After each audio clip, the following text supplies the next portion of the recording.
Yeah. Yeah. And I ran into Petro the other day in town.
We will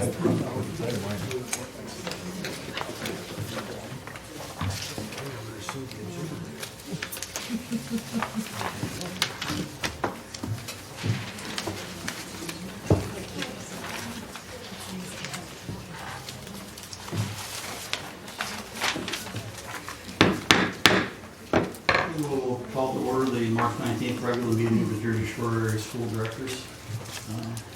Roll call, please, Mr. Anders. Mr. Becker. Here. Mr. Brungard. Here. Mrs. Goldberg. Here. Mrs. Grant. Here. Mr. Kinley. Here. Mrs. Petrowski. Here. Mrs. Stemler. Here.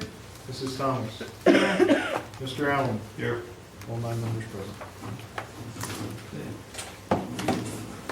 People here for the pledge. Mr. King is going to be introducing our pledger. Good evening, board, community. I'd like to introduce you to one of our wrestling state qualifiers, Hayden Packard, to lead us in the pledge today.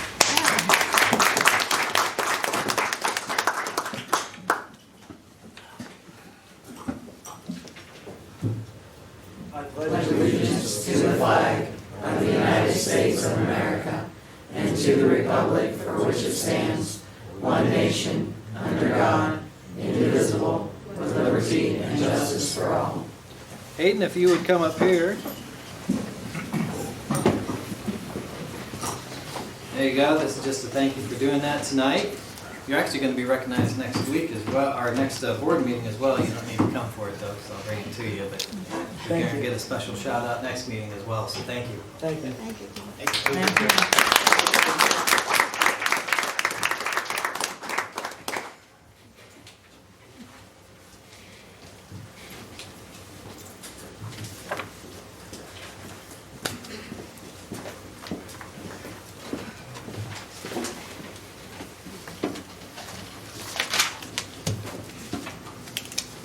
Okay, communications.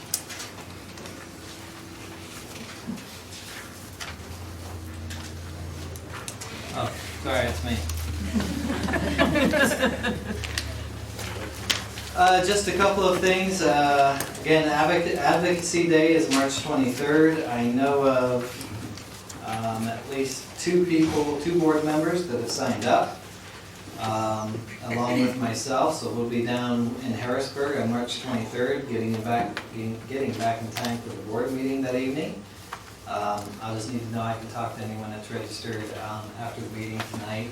I'm going to drive 3 or 4 cars down. We can all ride together and we can make those arrangements for that.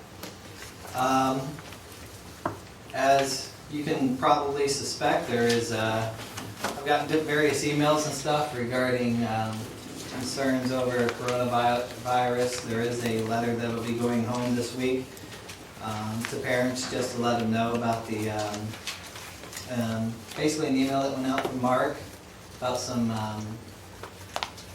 increased measures that have been taken by the custodial staff throughout the day, just as a precautionary measure. And there is something that came out from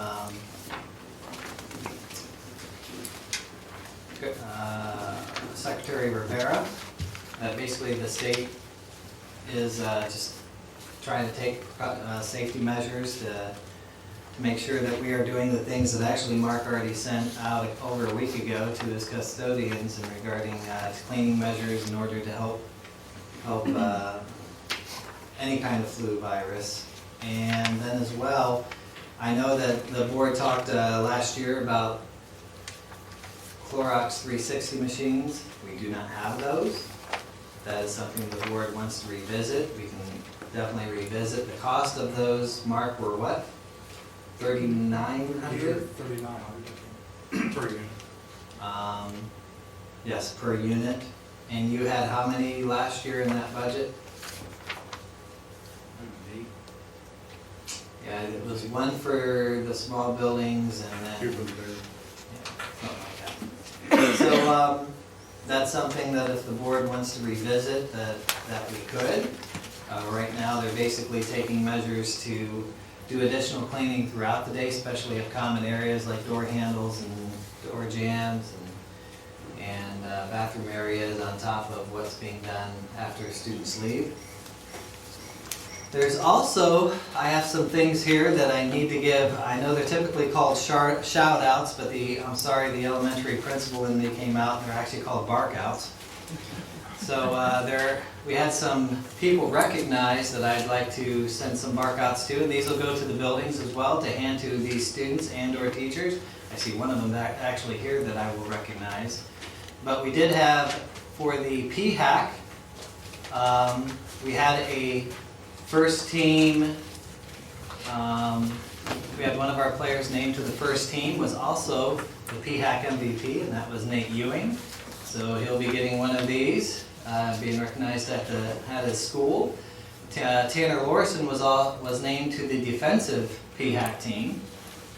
Aubrey Stetz was named to first team, and she'll be recognized as well. Sadie Griswold was an honorable mention, and then Haley Stetz was Sadie Griswold was named to the third team, and Haley Stetz was named as an honorable mention. I'd like to read you something here as well regarding Coach Monroe, the boys basketball coach. The president of the Lycoming chapter of PIAA basketball officials named Scott Monroe the 1920 recipient of the Thomas A. Klein Sportsmanship Award. So a bark out goes to him as well. As you may have seen on Facebook, Jill Fluck was the Chamber of Commerce Teacher of the Year for Jersey Shore. So she was recognized this past Thursday at the Chamber of Commerce Lycoming Education dinner, as was Max Ferguson, who was named the Jersey Shore Student of the Year, and then the students from each of the Lycoming County schools, including St. John Newman, were interviewed by a committee of the Chamber of Commerce, and then one student was chosen as Lycoming County's Student of the Year, and that was Max as well. So that's awesome. I have something else to read to you as well. If I could have, I need you to sign this since she is here. You'll sign the other ones afterwards. It says here, on behalf of the Recognition Committee of the Pennsylvania Association of Rural and Small Schools, as a state organization, please accept our gratitude for the nomination of Miss Jody English for the Educator of the Year Award. You are fortunate how fortunate you are to work with such a talented, passionate, and creative educator. I'm going to have to put my glasses on there. Dedicated to improving the lives of the students in the Jersey Shore Area School District. We are pleased to inform you that Miss English has been chosen as the 1920 recipient, and PARSS organization is honored to recognize her accomplishment at their annual conference in April in State College. So if you would please coordinate by notifying Miss English of this award with your district superintendent. She is the recipient of the Educator of the Year. So with that, during the conference banquet, she will also be presented with a certificate of achievement and a check for $500 to support a project in her school district.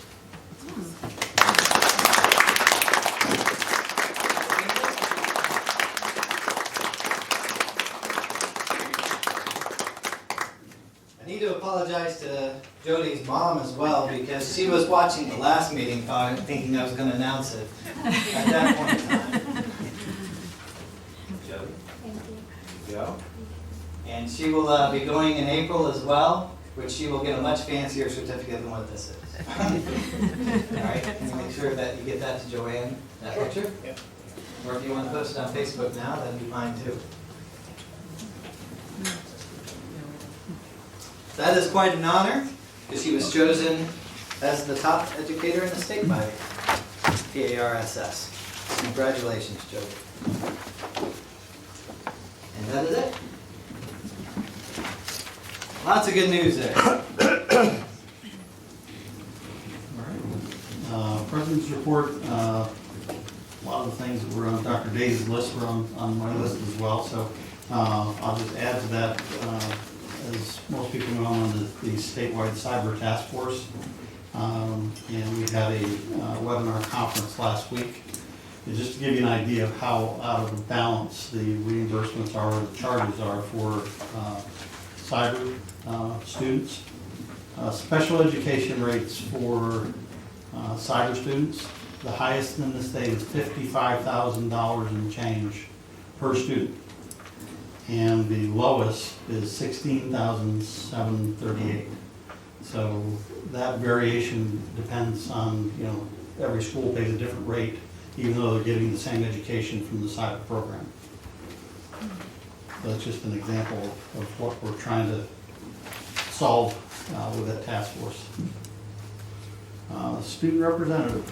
I only have one thing. Robert's sick tonight, but he sent out an email about 2 days ago to the student body, just telling them if they have any questions about school board meetings, then they can let us know. So we're hoping to get some feedback on that email. Okay, thank you. Intermediate unit. I don't have anything to report. Our meeting will be next Wednesday. But the thing that you have at the desk, is that on there somewhere to fill this out? Or is that? I'll be explaining that in my. Oh, okay. All right, thank you. Okay, superintendent's report. Dr. Beatty. All right, there are some presentations there. The one I'm going to bring up first is actually the one that's regarding the pitching stations while Serena is here. I do have one copy of the donation form here. It's basically to construct a pitching station at the high school baseball field. And this organization would like to donate the materials. Can you explain what this is used for, Serena?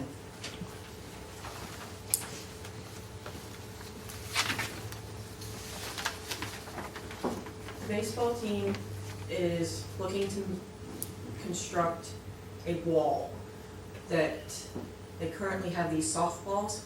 They're about the size of a small wiffle ball, but they're soft, kind of like a squishy therapy ball. And it's just to throw it and hit a padded board.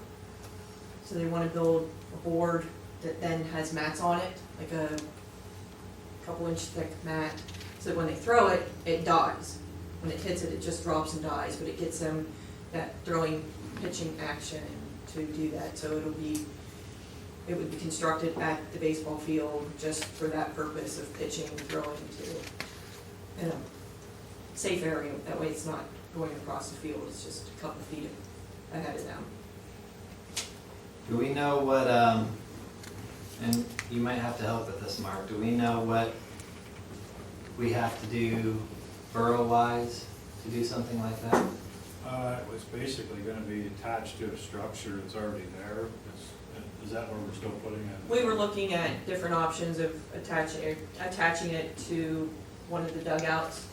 I suggested maybe the backside of one of the dugouts, and then that way it would be protected from the overhang from the roof a little bit more than just if it's That way it wouldn't be a in the new ground. structure and we wouldn't have to worry about No it. permits needed for that. Okay. So the total cost of the materials basically to do it is $255. Who would be constructing it then? Mark, were you looking at constructing it? Okay.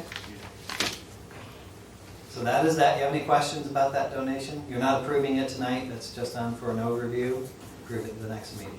It'll be on approval for the next meeting, I should say. All right, High School Heart Club. This is our Brewster. Do you have a presentation? Do we need to turn around, or are you just? There's going to be a quick video, Okay. a 2-minute video.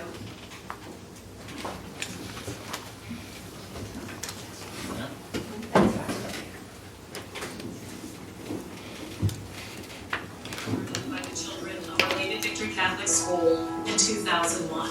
The project was started in memory of their classmate and friend, Jared.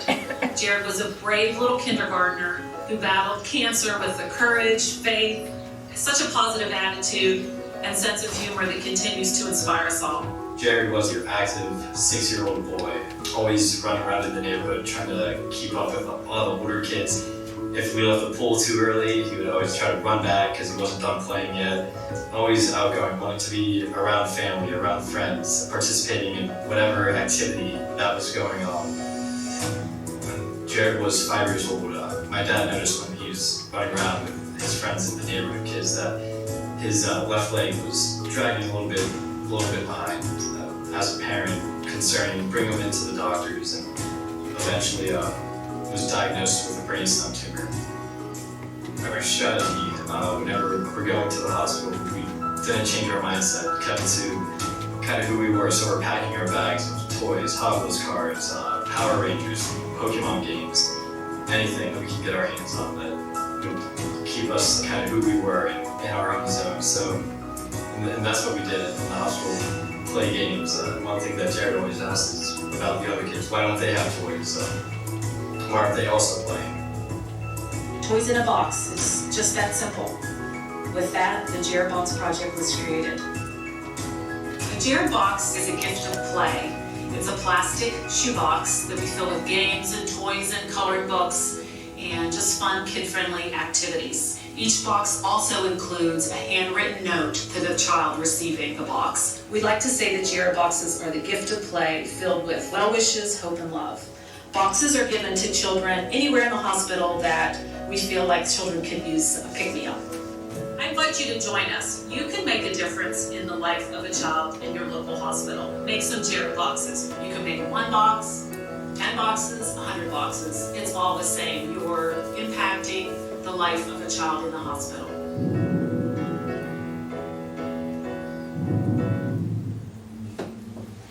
Alright, so my name is Mrs. Armbruster and I am the advisor of the Heart Club. And this is Jade Ekman, she's the treasurer of the Heart Club, and tonight we're just going to talk a little bit about how we want to do this district-wide. Hi everyone, I am Jade Ekman and I'm here to present the Jared Box project. So our plan is to distribute a box to each homeroom in the district, and our goal is to have 120 boxes district-wide. The classroom that donates the most boxes, the Heart Club, will provide an ice cream party, so 1 for each school. And we will distribute the boxes to the Williamsport and Jersey Shore Hospital ourselves. The boxes are already all made, Heart Club has put them together, and we were hoping for approval. Does anybody have any questions? Okay, thank you.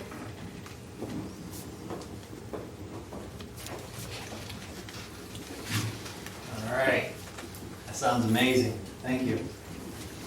Bond refinancing.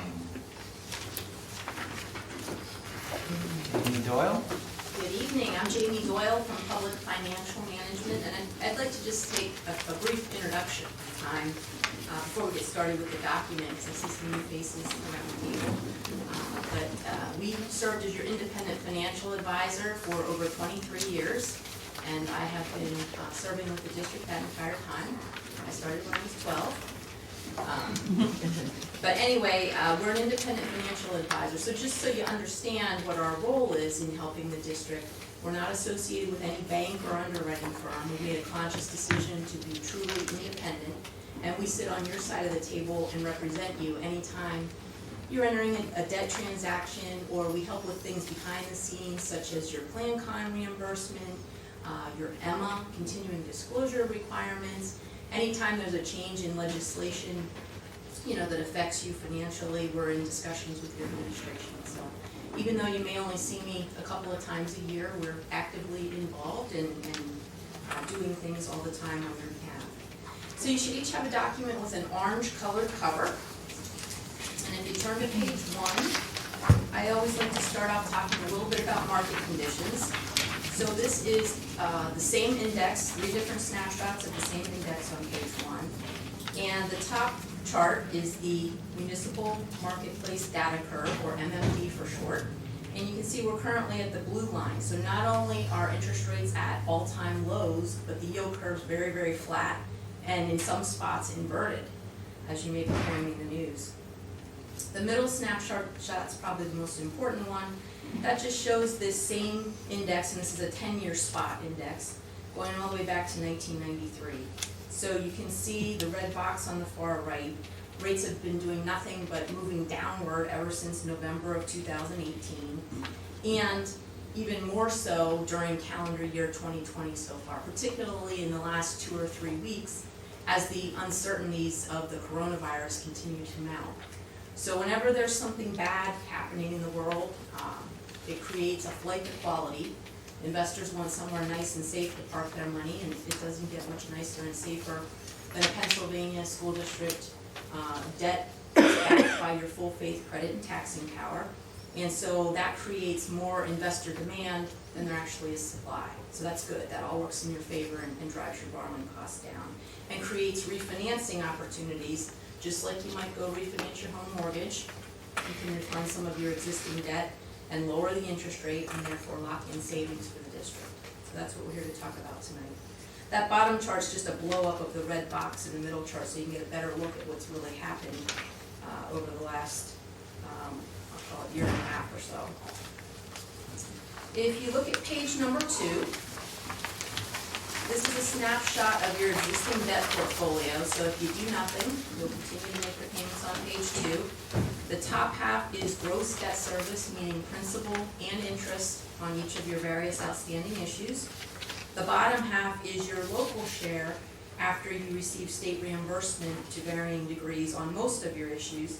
You can see that state reimbursement percentage near the bottom, underneath that orange horizontal line. There's a line that says PE percentage. That stands for percent eligible, and so you can see what percentage of your issue is eligible for state reimbursement on that line. So we're focusing this evening on column 9 that's highlighted in yellow, your general obligation notes series of 2017. Those notes are callable anytime. You'll notice there's also a line, even a couple lines below that PE percentage labeled call date. So some of your issues have a hard fixed call date, and some of them are basically callable anytime. So you can pay them off at any time or refinance them at any time. That's at your discretion.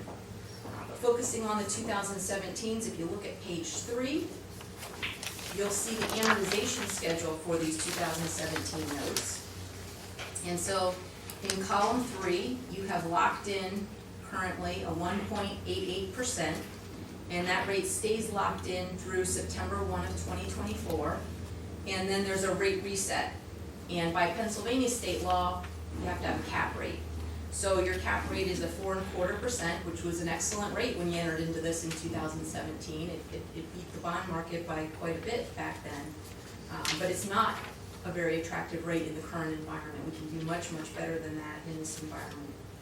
So page 3 assumes worst case scenario and that your rate resets at the 4.25% mark after that September 1 reset date, and so that's what your payments would look like. If you look at page 4, this is the portion of that 2017 note that we're proposing to refund, and then page 5 is the small portion that we may leave outstanding, and that's going to depend on the market and what kind of bids we get. Because for those of you that have been around for a while, you may recall me talking about that magic $10 million per calendar year limit that gets you the lower bank qualified interest rate and the shorter call feature. And so if we can refund all of them, we will, but if we can't, we may leave some outstanding. Again, to stay under that $10 million threshold would be that purpose. Page 6 just shows how much money we would need, principal and interest, to pay off the refunded portion of the 2017 note that we just looked at. And page 7 is the important page in the handout.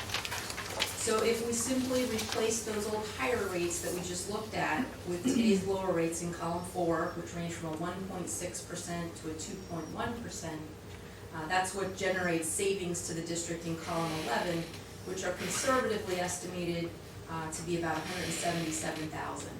And if you start at the top of column 11 and work your way downward, you'll see you recognize roughly $39,000, rounding up slightly, in the upcoming budget year that you're working on. And then anywhere from $2,000 to $62,000, I should say 200 would be the low point out there in 2028. But your savings would be spread out over the life is the point here. And we're doing that to smooth out your debt service a little bit further. and to meet some tests that we need to meet so that this only counts for a very small portion of your 2020 bank qualified limits. And so, again, this is just like your home mortgage. We're not extending the debt at all, just like other refinancings the district's undertaking. We're simply replacing those old higher rates with today's lower rates. And if we were doing this today, we would have a better result even than this. I always like to be a little conservative in my early estimates. If you look at page 8, there is a sample motion, which I believe is up for consideration this evening, that would authorize the finance team, which consists of myself as your independent financial advisor, your solicitor locally, as well as your bond counsel, which is Eckert Siemens out of Harrisburg, to get the paperwork in order and prepare for the refinancing opportunity on the 2017. And you'll notice at the end of that motion, it sets a minimum net savings target. And as always, that's a minimum, so that I know at what point you think it's worth your while. Obviously, we're through that minimum, or better than that minimum right now. And it's my job to save you every dollar that I can, but we need to set that floor on where the minimum is that you'd like to proceed. So sample timeline at the bottom of the page. If you were so inclined to pass the motion above this evening, we could be back at your March 23rd voting meeting with the parameters resolution, and I'll go through what that resolution entails in just a minute. But basically, that would put all of the approvals in place so that we could go out into the market and lock in interest rates at the best possible time, and not necessarily need to wait for a board voting meeting date, because that may not be the best day in the market. So we think we could have all that paperwork in order by the end of April. And then, that's the important date, the sale date, when you lock in rates and lock in savings, and then you settle roughly a month later. If you look at page 10, a parameters resolution by state law must authorize 3 things. So first of all, it has to authorize a maximum principal amount. So you'll notice that principal in total is $12 million on page 10. Not because we're ever going to issue $12 million, we're going to keep this under $10 million to get those lower bank qualified interest rates and shorter call features. But we need to add some flexibility to every single maturity so that once we get the winning bid, I can resize and put the savings where we want them to be. Likewise, you must set a maximum interest rate. And so in column 3, you can see we are setting that at 5%, not because I think you're going to get 5%, because that would produce negative savings, but because the winning bid could have premium bids in it, whereby investors want a higher coupon in exchange, they pay you more than 100 cents on the dollar. And it's a marketing technique. We don't really care if those are premium coupons in column 3, as long as when they pay you more than 100 cents on the dollar in column 4, we get to the going market rate. They're just paying you up front for the coupon. And then lastly, the third parameter that needs to be set is the final payment date, and that's the easiest one, because again, we're not extending the debt at all. We're keeping the payment dates exactly as they were originally slated to be. Likewise, just like we've done in previous transactions, we are on this one suggesting what's called the dual track approach. So again, my job is to figure out the best economic answer to you. And right now, it's a toss-up between the bank loan market and the bond market. So under the dual track process, I will first solicit through a term sheet and competitive RFP process bank loan proposals. I'll take the best bank loan proposal and compare it to the bond market, and whatever produces the best economic answer to you is the one I'll ultimately be recommending. Last week, I would have stated that I bet it would be the bond issue. This week, I really think it could go either way, and we want to leave our options open for that, because again, getting the best economic answer at the end of the day is the goal. So I will pause there. I know that's a lot of information. But in comparison, it's very similar to refinancing your home mortgage and simply replacing higher interest rates with lower interest rates. Yes? 177,000 savings, is that net of fees? That is net. I always show you net numbers. That's a great question. So if you look back at page 7 for a second, it's net of estimated cost of issuance, which I'm budgeting based on what you've paid historically, but we bid out as many of those components as we can. The biggest costs are the commission to the winning underwriter, which is part of the bidding process, as well as bond insurance. We bid that out as well. Likewise, that bottom box on page 7, it's also net of the state's share of your savings. Unfortunately, the state gets the same share of the savings as they pay you currently on the 2017 notes. So the numbers I'm showing you are really net. Great question.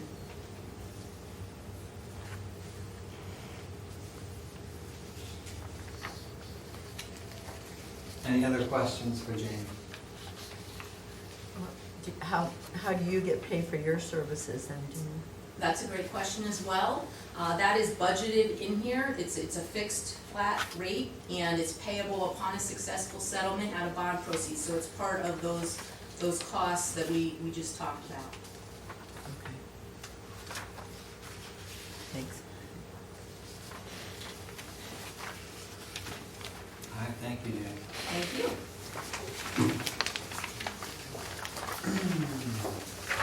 Mr. Keene, the Mercedes-Benz training area.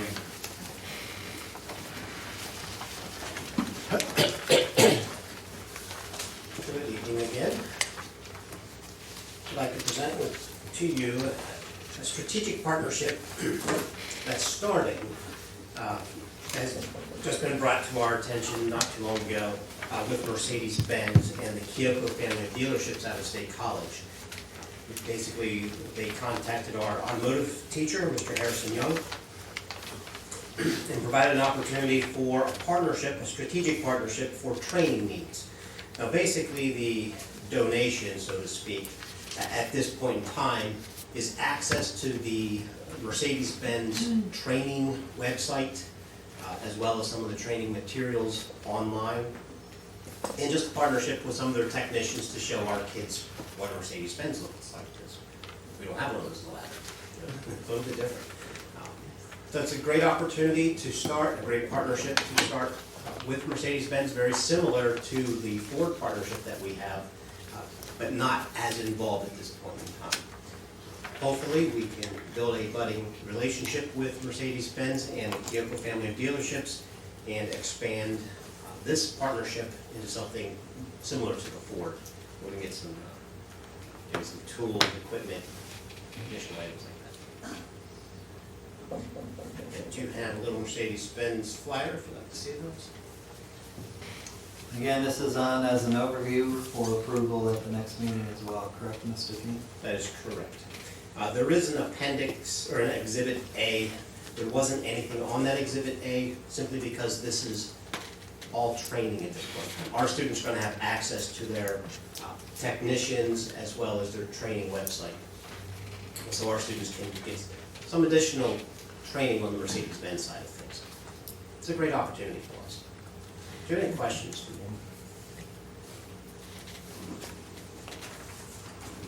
All righty, thank you. Well, before I leave, do you have any questions regarding the welding equipment? Last meeting, that was brought up from Penn College, some of the welding equipment for Mr. Whelan's class. Do you have any questions for that as well? That's the one that's on for tonight for approval. I do. Can you tell me the origination of it, how it came to be, please? From Penn College? The Yes. donation? They're changing things down there. They have this equipment that they're not going to be using. They reached out to our program, Mr. Whelan, and asked if you'd want it.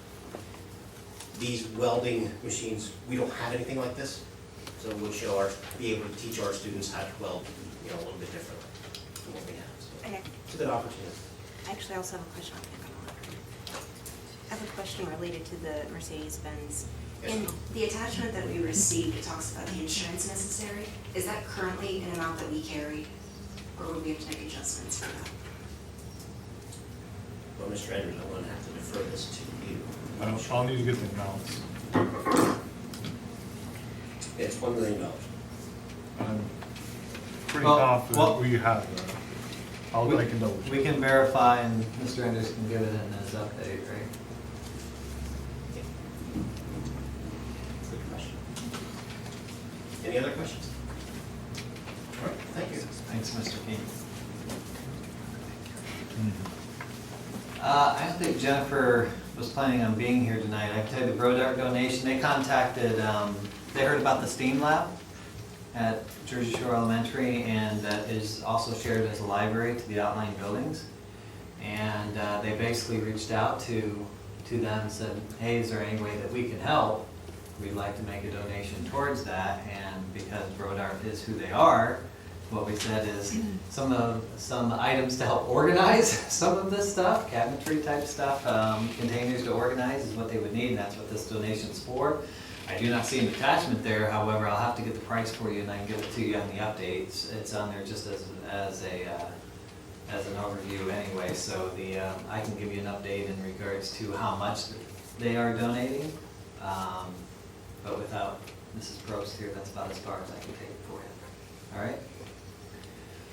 And before we get into the budgets, other things that you will see on there are the contracts with Interstate Studio. As I mentioned in one of my updates, a committee was put together to look at the picture companies that we use, and Interstate was the one that was chosen. Life Touch is who we've been with for the past a lot of years. But in those presentations, which did include technology, PTOs, and Mr. Keene was there as a representative from administration, and myself, and we decided to make a change and go with Interstate. However, because of some of the change, to make sure that they can do the things that we have had difficulties with in the past with Life Touch, is they said, put us on a 1-year prove-it contract before you sign multi-year with us, and so that's what we're doing.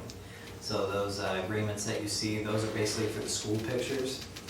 But with Life Touch, we actually had a multi-year contract where, as long as everything goes well, that committee will come back together next year to see, okay, did they meet what they said they would? And if not, we'll reopen it back up. And if they do, then we'll look at a multi-year agreement with them. Again, that's on for an overview. It'll be on the next agenda under an approval item, as well as the other overview on there is the 5-year agreement with Mansfield University. That is basically with student teachers. We have similar things with Lock Haven. It's just so their student teachers can come and work with our teachers. I will tell you one of the conversations I had with the other superintendents in our county is having communication with the universities locally, that if they're sending student teachers to our schools, to be vigilant about where they've been over spring break, considering some of the health concerns, and that making sure that they're doing their due diligence in regards to where their students have been and before they send them our way. All right, and we are to the budget part of this. So are you going to start with the overall budget update then, or do you want to do Mr. Keene? Well, I'll take care of the overview of the IU budget. At your seats, there should have been a document for the last general operations budget. This is a requirement by law of us to approve their operating budget every year. This absolutely has no impact on our budget. We are just required by law to approve their budget. So this is there for your overview. There is no assessment to any of the member districts. We did this last year, and we did it the year before, we'll do it next year and the year after that. So that's what the stapled document. There should have been a yellow piece of paper also at your seat. That is the election of directors for the boards, for all the districts of all the member districts of the IU. They all have a IU representative. You as individual board members, I believe, have to sign off on that. So there's a little brief overview of what you're actually doing with that. You can take that home. If you have any questions, please email me.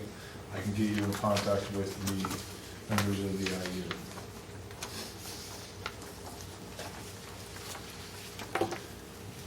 I will stay at my seat and I'll give you, do the overall overview of the budget. There should have been a paperclip sets of documents at your seats. These are our standard documents we look at when we look at the overall budget.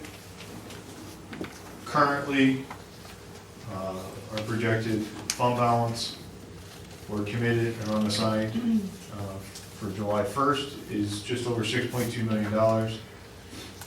Mrs. Doler, you had asked me at the last meeting about projecting where we are for this year.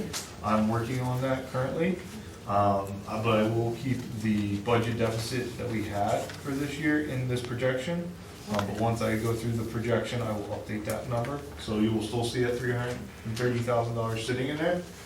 But by April, I'm planning on having that projection done. Currently, the deficit updated through today is just over $482,000. That would leave us at 6/30/21 with a total fund balance, unassigned and committed fund balance of $5,725,834. There's a breakout there of what that $5.7 million is made up of. You can see the committed fund balance for PESERS, the committed fund balance for health insurance, and then the unassigned fund balance. The unassigned fund balance as a percentage of the budgeted expenditures is 6.64%, and the total committed and unassigned fund balance as a percentage of budget expenditures is just over 13%. Next document that is stapled, those were all the changes in the budget since the last presentation on January 27th. There are several retirements and budgeting for the replacements of those individuals in here. Just to note, probably about 2/3 of the way down under the salary and benefits section, we have updated insurance rates, and I have good news for the board. There was no increase to health insurance for next fiscal year. So we were projecting 6%, and it came in at 0%. So that was a total savings of just shy of, or a total savings of $273,000, just over $273,000. Question. What? Your question now, you don't wait. I'll take the question. Thank you. The second line there, replacement of fifth grade teacher, 92,000, 93,000. Correct. At a B1, I thought starting salary is about 45. Benefits can't be, make it up from 45 to 92. That's almost, what, 37,000? Well, health insurance, and this is a family, we have a family plan that's budgeted. That's about $25,000. And then you take your retirement on there, which is 34% of that 45. So it does add up. So that's what it adds up to. That's basically the cost to us, not just the salary and their insurance and stuff, it's our cost. Right, right. And the school nurse is not gonna be replaced? The school nurse is right below the retirement of the school nurse. So Or replacement at a lower rate? Yep. Okay, I didn't get that far. I was trying to check my numbers. Thank you. The other thing with the salaries and benefits, I always tell you net salaries and benefits, net salaries and benefits. But because of the way I have to budget expenditures, I have to budget revenue, on page, starting on page 2 at the bottom, most of page, all of page 3 is where you'll see all the Social Security and retirement reimbursements we receive on all those benefits, because they have to, that's how they have to be categorized in the budget. So what you're pointing out is the expenditure side of it, but there's also some reimbursements to it. Mr. Becker? We've talked about bringing some services back to the outlying schools. Is that reflected at all in this? At this point in time, the only thing that is reflective of that, I believe, is full-time special ed. Okay. That was in the January 27th budget update. And the paraprofessional. And the aides, and there's an aide in each of those classrooms. So there may be a need to add, Regular ed, which I Regular believe ed. is on the docket to discuss this evening. And this does not include retirements we're doing tonight. No retirements for the night. Now, the fact that we're looking at replacing the fifth grade teacher with B1 as opposed to nurse at M1, is that historically been the case for those kind of positions that we can fill, say, the fifth grade teacher at B1? Dr. D, correct me if I'm wrong, but I believe a lot of times when you'll see a school nurse coming in, they're gonna have their masters already in hand when they get here.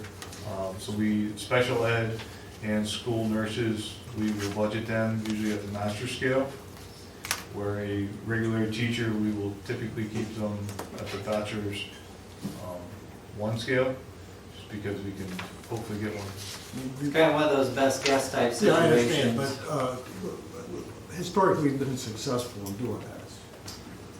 Well, with our interview process, you know, who ends up being recommended is who the committee, which board members sit on that, who the committee recommends. If they have years of service in another district in Pennsylvania, then historically those years have applied. But this is going off of, okay, right out of college, or someone who has not held a full-time position in Pennsylvania, this is where you could hire them at. With like you said, with special ed or with a school nurse, typically they have a little more education under their belt, which may have led to a master's by the time that we were able to hire. And the question is simply how conservative we want to be as far as the guest. Yeah, the B1, that's about as low as you're going to be able to hire someone, and if they have any experience, it's going to be higher than that. But if it's a single person and they don't have family health insurance, then it's the best guess. It could be offsets, in a couple of years. Thanks. Ben, why is there such a difference between the replacement of fifth grade teacher here at 92,717? Mrs. Dover, could you speak up? Oh, I'm sorry. You can barely hear. Oh, Barely okay. hear you over here. Oh, no. I just want to know, the second line here, replacement of fifth grade teacher budgeted with B1 with family insurance is 92,717 and some change. Down here, replacement middle school teacher, it looks like the same education is about 1,400 more. So I can tell you this is in chronological order as well. So that being the second one, I can tell you the difference between that $1,400 is the health insurance. It is. So what happened was when I put the fifth grade teacher replacement in the budget, that was prior to me knowing what our health rates were. Okay. So that $92,000 would have included the 6% increase in health insurance. Once I have the updated health rates, that's about 2/3 of the way down that list. That same exact health insurance is now reflective in the 91,304 number. The savings for the health was picked up, but it's in that grand total of the $273,000. So the other ones will get picked up when you do your next update. No, the 91,000 is already reflective of a 0% increase. Because I would have added that after I had the new rates. But that'll change the top one to 92,700. No. No, we didn't. The 91 is the number. Okay. So this should have been up here then, when you redo it, then it will be up here. If you would have, Okay. if I would have done Okay. that one after I updated the health insurance rates, it would have been the same exact That number. would- Okay. I was just wondering. No, that's fine.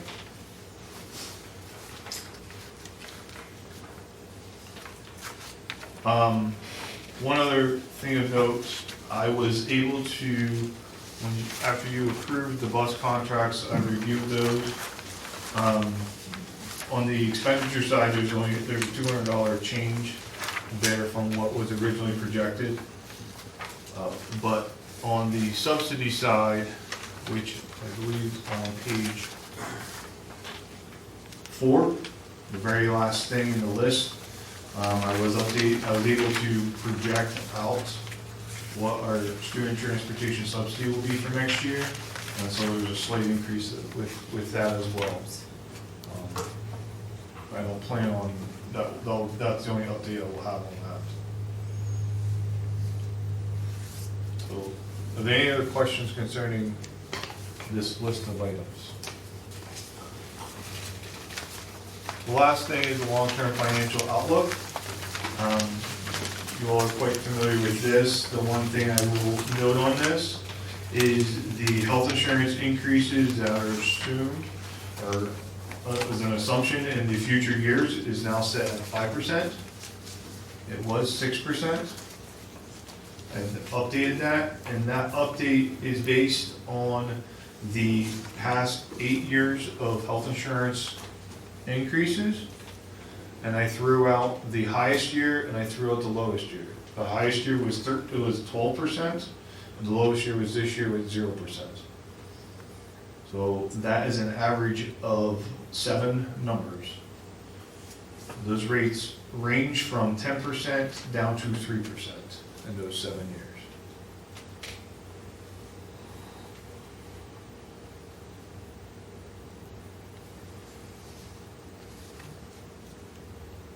Are there any questions on this document?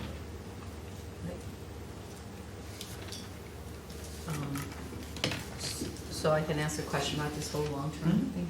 Okay, could I find out, like, you know, with the other services, other expenses and other uses, like what all is in there? Is there somewhere that shows us that or not? I can put that in my board update for you. Okay, thanks. I can explain to you what they are. Okay, thank you.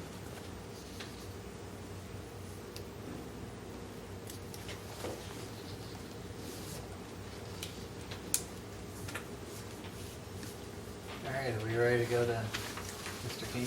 I am.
Let's come back together.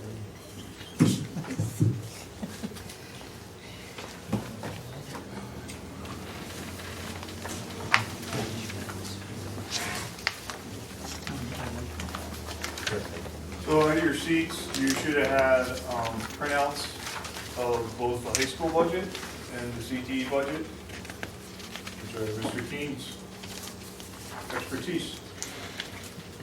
Okay. 2021? Do you want to start the high school?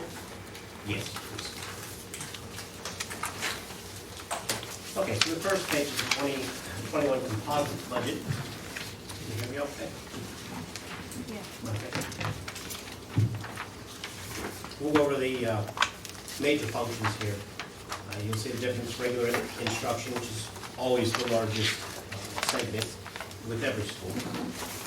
So 2021 is $190,942. This is an increase, but as we go through the budget, you'll see why it increased.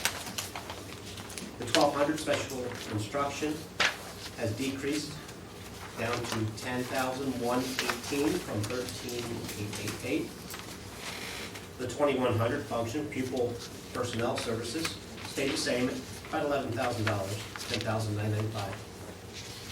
The 2,200 category for instructional staff services decreased a little bit, down to $6,158.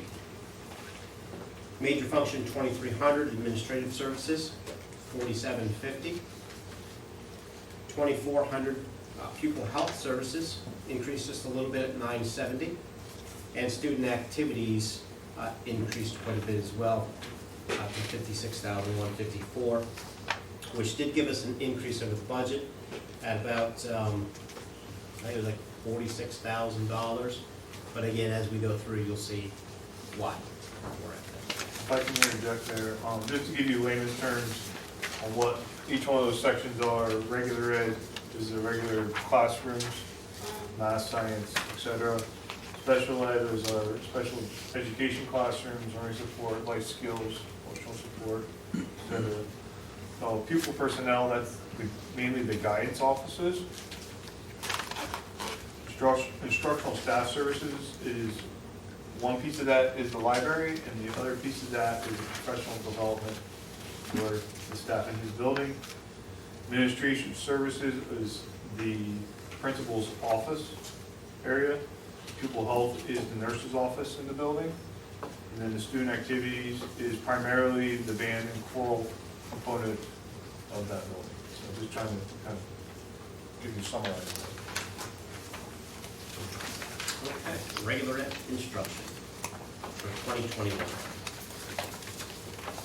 The object code of 330, other professional services, $5,000 for the SSIP program.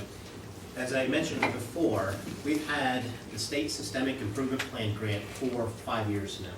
It was a 3-year grant where we received $50,000 per year to try to achieve credit recovery for students, which was very successful, remediation for students, intervention, career development and growth to help meet some of the PA Future Ready expectations, as well as some of the school culture and climate aspects, kind of school-wide positive behavior, bringing everybody together. So for 3 years, we've had $50,000 to put towards those things, and in our tour tonight, you've seen some of the successful areas that we applied that money. And it has been a fantastic grant. We've done so well with the grant that in the 4th year, the state offered us an additional $25,000. That would have been the 1920 school year. I had no idea that was coming until late, May, June, when they called and said, we have some extra money, here's $25,000, you're doing so well, keep doing it. So that's been amazing this year. For next year, I'm not sure if we're going to have that opportunity. So for 2 years, we've had that $25,000, but next year, 2021, I don't see that right now. But that could happen in May, I'm not quite sure. So in order to keep the credit recovery component going, so if we have any students that are seniors that could project graduation and maybe a credit behind, that's what the credit recovery is for. So we have a teacher that supports them after school on Mondays to help them get caught up, recover that credit so they can graduate on time. That's a pretty big deal for us. And it has been very successful. So that $5,000 is in there. That's what it has been for the last couple of years. So we're just going to stick with that projection to help those students. Hopefully, and I think we've seen this, tracking the data-wise, over the course of the last few years, we don't have as many students needing the credit recovery because of the intervention and the remediation. So the whole system's working very well. That's there just in case we have that situation again. Without it, we may have seniors, if a student makes a mistake, fails a class, for whatever reason, without that support, they may not graduate on time if they fall behind in credits. And that will impact all of our state data, our Future Ready Index, all. And that includes both special education students as well as regular education students. So it's been across the board. It's been a great program. All right, 430 is the repair and maintenance. This is for the fitness center repair, any replacement parts that they may find while they're working on the fitness center. The microscopes every year need to be recalibrated and adjusted. A repair of any school-owned music instruments. You will see that has been increased. We've had, obviously, school-owned instruments, there's wear and tear, so that grows in time. The rental equipment, the copy machine costs, these all pretty much stayed the same. The copy machine costs, the new copier, graduation sound costs about $1,600 a year. And that's obviously for the sound system at graduation for outside. And then we do have some cameras in our tech ed programs for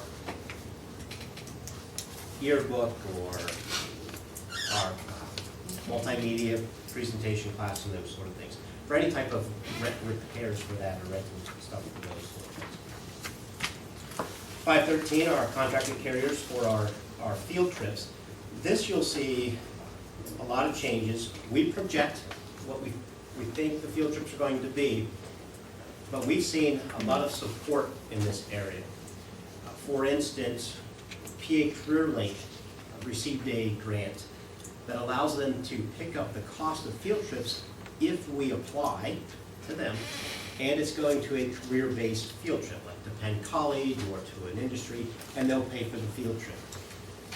That has paid for most of our field trips this year, and it's been quite a few, to the point where there's probably been more field trips to colleges and industry than we've ever had. It hasn't cost us anything. So that's been a phenomenal program that we've taken advantage of.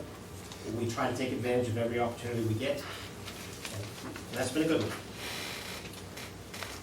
one. Social studies, they do take a field trip at the end of every year. That's kind of a Model UN, Con, the Senator Y'all field trip. Those aren't covered by PA CareerLink. So those add up. The business, that's the cost of the busing for FBLA. And we had some family consumer science and tech ed field trips. For culinary, they go down to Le Jeunes Chef and those sort of things. 580 is the travel. Obviously, the largest one is the Future Business Leaders of America State Conference, which is for 2020-2021. We did increase to $30,000 because we have 71 students representing Jersey Shore at the FBLA State Competition. That's phenomenal, absolutely amazing. As a previous FBLA advisor and business teacher, it's astounding to have 71 students go to that competition. That's quite an honor. We all need to be proud of that organization. There are some science conferences, of course, social studies conference. And normally PMEA was there. I did remove that and put down in the 3210 category, so that's part of the increase there. General supplies, these pretty much stayed the same, with the exception of, I think, miscellaneous supplies. Did we change that down? The miscellaneous supplies is $1,000. That did go up just for some things that we run into, extra runs on diplomas or whatever it may be.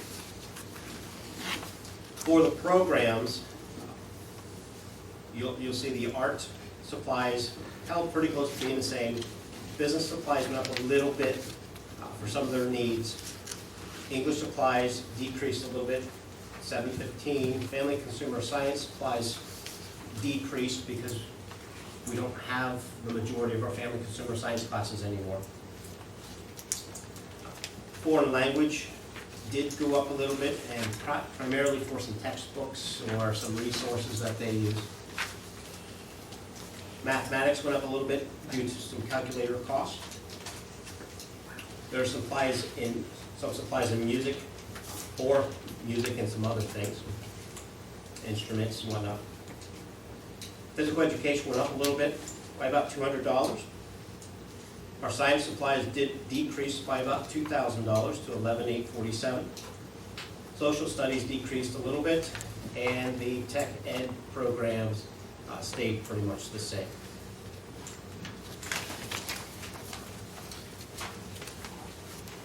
Books is the next area, and this is where you're going to see, when I said you'll notice the change in increase, the 46,000. We have some programs that need new books. Our books are pretty dilapidated. There are some textbooks that are older than 15 years. It's just time to start replacing some of these. In business, that's one of those areas. Accounting textbooks as well, some intro to business textbooks. English has a few textbooks, and some reading books that they need to replace. Modern language or foreign language, also some textbooks, some Spanish textbooks. Mathematics, they're in a situation where they use an electronic book and the license is up. We need to renew that license. Otherwise, the students use their iPad and that electronic book and all the problems are on their iPad and they can use that. That electronic subscription lasts for a couple of years, but it's due. That one caught us by surprise. Science, there's a couple additional books, and then social studies, there's some American government books that need to be replaced because they're in really bad shape. And we are also looking at developing, actually starting a psychology course that we presented probably 2 years ago to get started. And now we have the opportunity to get that class as a semester class into our schedule next year, but those would need textbooks as well. So that was an increase simply because of the need of textbooks that we have. New equipment is zero. Membership dues and fees for some of the organizations. We no longer have a TSA program. That was part of that engineering program that we talked about earlier today. Because we no longer have a TSA and we don't have a Skills USA program, I obviously took that out of the budget. The National Honor Society, or Social Studies Honor Society dues stayed the same, as did the Spanish Honor Society and Science Honor Society. They all pretty much stayed the same.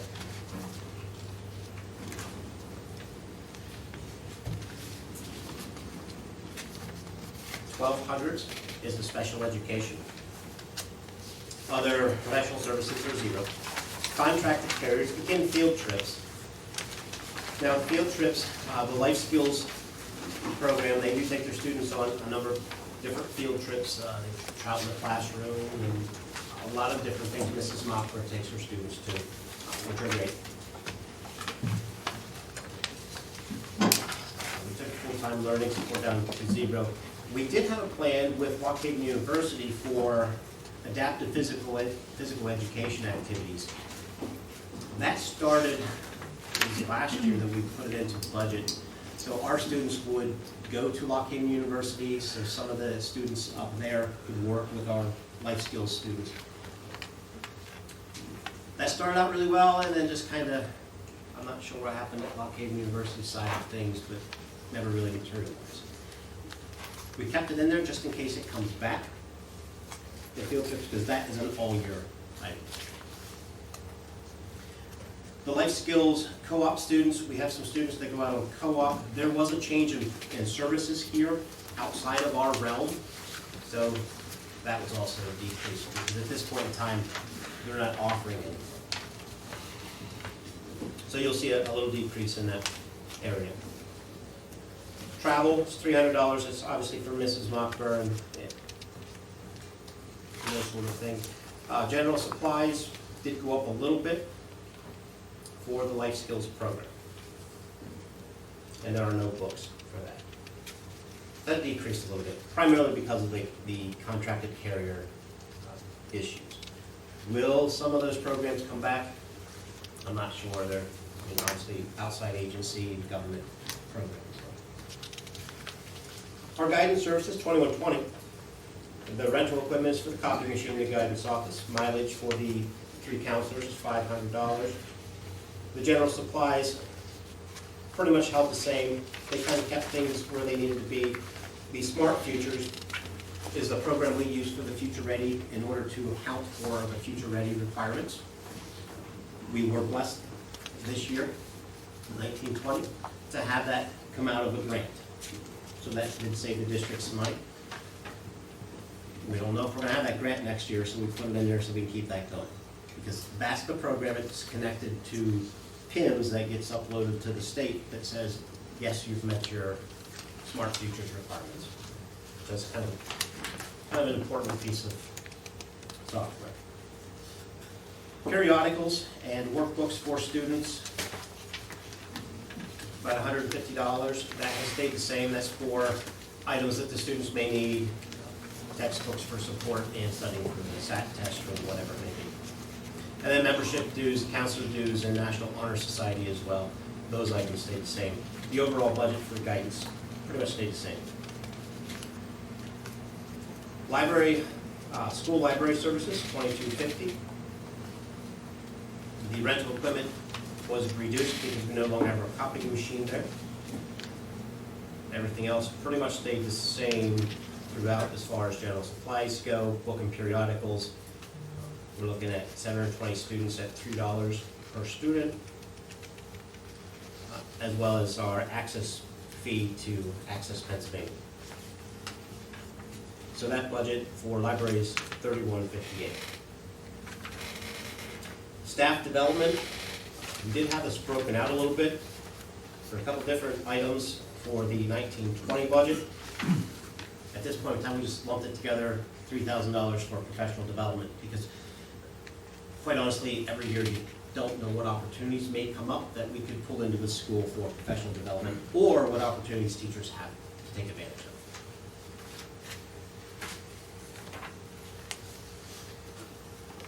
Office of the Principal, that's our main office. Again, conferences and mileage, we also would like to go to the conferences. There are conferences throughout the year. Fall and spring, there are a couple that I know Ms. Seagraves is going to be going to, a couple that I've looked at in the fall, spring as well. Can we get to those all the time? They're not always at their best time. So we go when we can. But again, without budgeting for them, we wouldn't have the money to do that. General supplies in the office, things that we simply can't get out of the building, all the district-wide supplies. And we're starting to replace some of the visitor chairs and stuff. If you've been up there, some of the chairs are pretty old and rickety and torn and worn out. We're starting to replace those as we go, a little bit at a time. And of course, the membership dues and fees for memberships is kind of tied to Act 93. 2,400 student health services. There's an additional $100 for travel for the nursing conference, as well as some batteries for the AED up at the high school. Those need to replace. So this went up about $200, $300, $270. The largest category is the 3210s. One of the larger categories is the student co-curricular activities, primarily band and music or choir programs. So other professional services, marching band, drill design, indoor guard design, and indoor guard instruction. You can see we did reduce that by $1,500.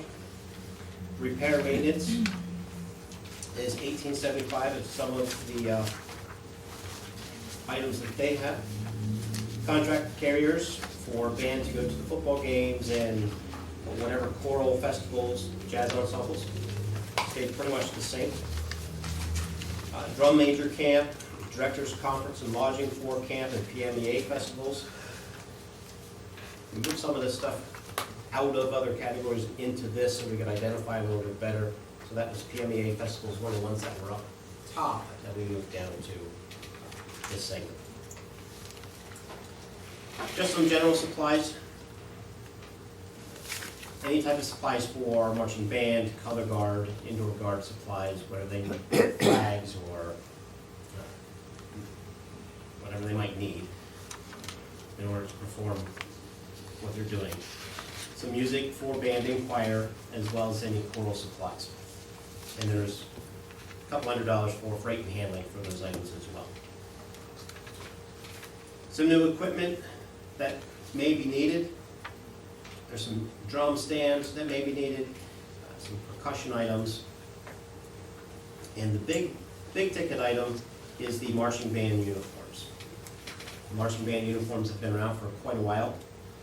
So Mr. Lahr budgeted for those in here. It is large, $21,250. I'll give you a breakdown as I asked him for the bare bones uniform as well as what else, the best you can get. So the lightweight bare bones uniforms are $17,000. The midweight is $20,000. And the full band uniforms is $22,500. Just to give you an idea, it's the range that we're looking at. What he selected was $22,250. Or $21,250, I'm sorry. $21,250. Membership dues for PMEA and ACDA stayed the same, as well as any royalties for Performing Arts. And that's how we got to the $280,088, which is up a little bit. Textbooks really, and the band uniforms is kind of what drove those costs up. Textbooks are one of those things that every year they're great and then all of a sudden they're gone.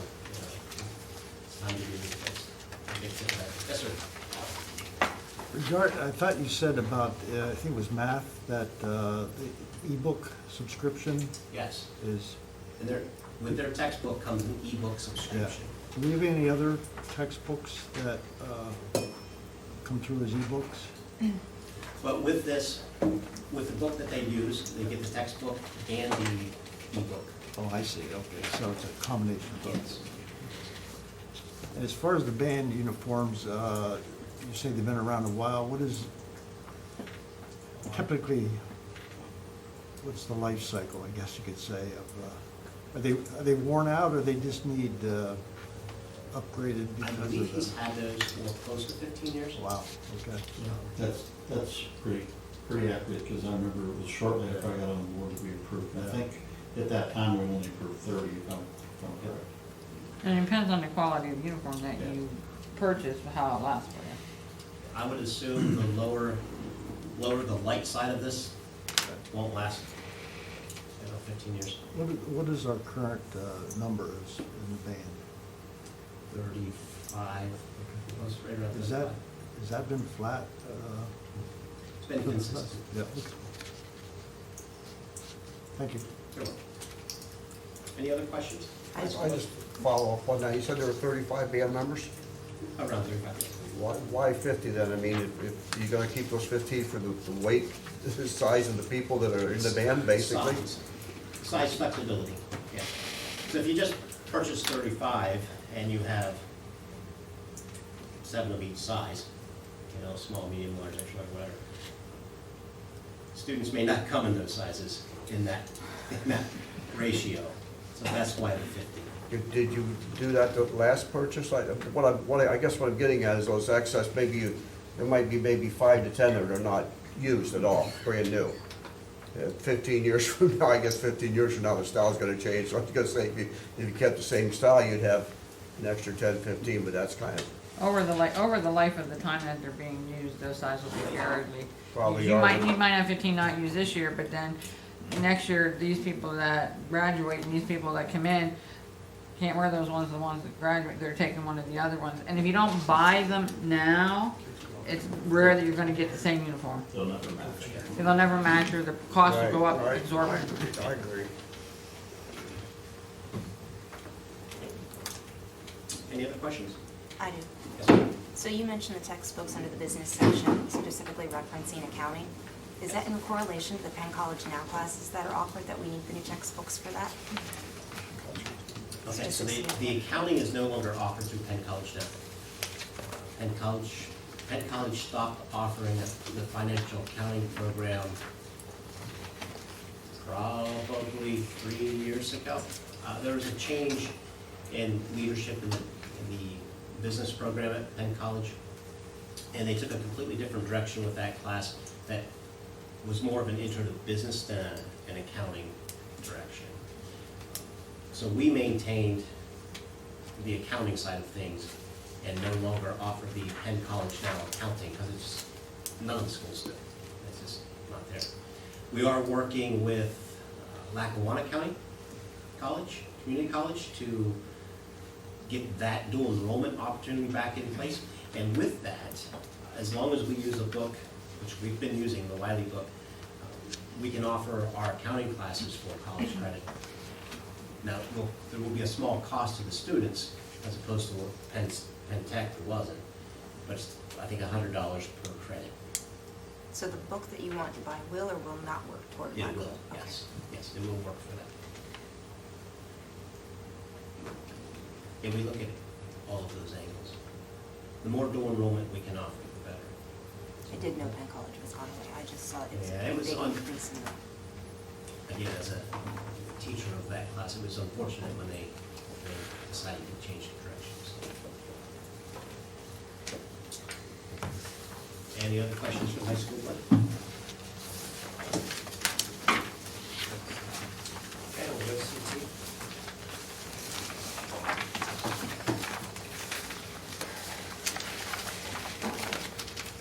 Okay, the current technical education budget for 2021, as you'll see, it's pretty close to the 1920 budget.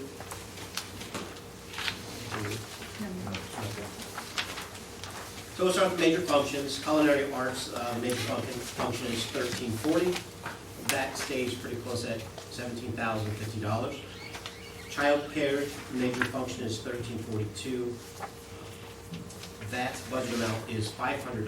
Before, you'll notice in 1920, it was a negative number because that program brings in income from their preschool. But there are some items here that she needs to replace. So it increased that a little bit, 500. Computer information, networking, computer systems, networking program, 1370. Stayed pretty close to the same, 13.4. The overall category of transportation, manufacturing, engineering, that's the CAD, engineering, communications, construction, and building maintenance. That's the bulk of the CT programs that we have. Did decrease a little bit, almost $5,000 to $87,550. 1390 general CT budget did go up a little bit, but that's because we have a co-op. We have a robust co-op program now that we're getting more and more students out to work. We shifted some things into that. In 2270, CTE staff development services, again, professional development for our CTE teachers, remained flat at 3,500, and the office of the CT director stayed about 2825, and this is for, well, we'll go through those. We'll look at a lot of OAC requirements and, again, co-op. Overall, the CT budget was $131,628, down from $132,180. So we're looking at about a $500 decrease from last year this year. So to dive in culinary arts, 1340, repair and maintenance decreased by $500 for the stove and whatnot. We did replace the grill and the stove 2 years ago, I believe it was, through some supplemental grant monies, which was nice.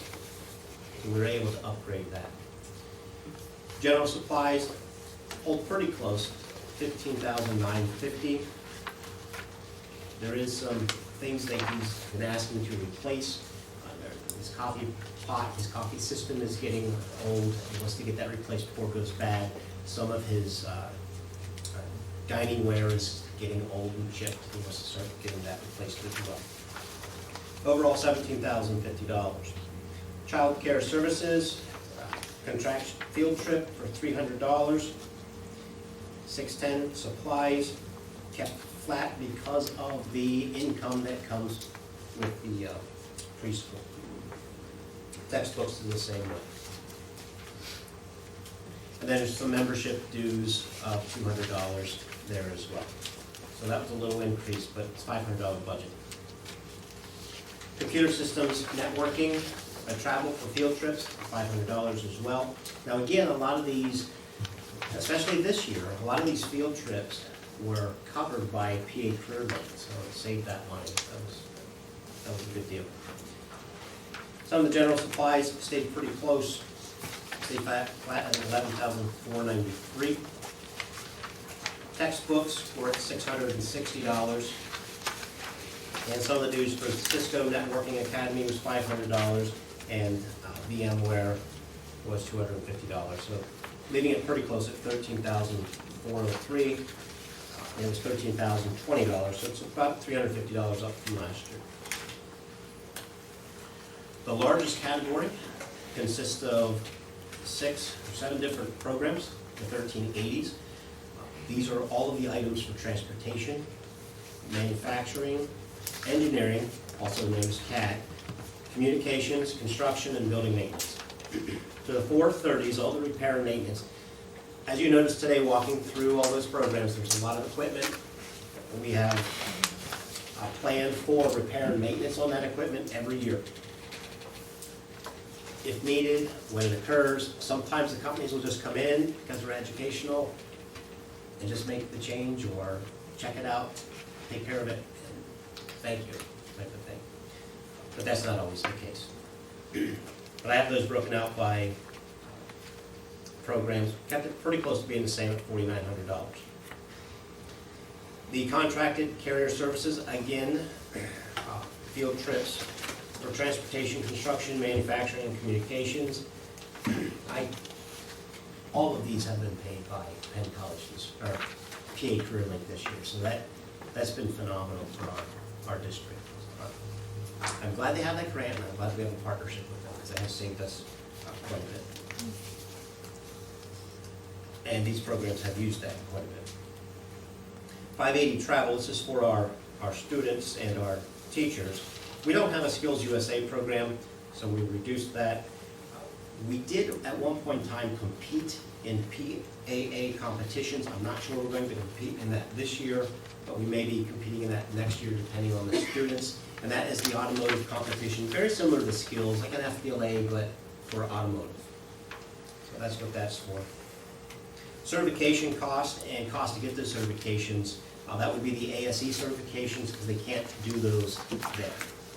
The state inspection certifications because they can't do those in our branch. Manufacturing for MasterCam training as well as HOS training as needed. 610, general supplies for transportation, and these are program specific, is $12,705, that's down about $2,000. Manufacturing is $15,200, that is also down about $1,200. The CAD programs, we used to have a full engineering CAD program. That no longer exists. However, we still have a need for that expectation. CAD drawings and schematics are needed in 5 or 6 different programs. And at this point in time, it's a void that we have.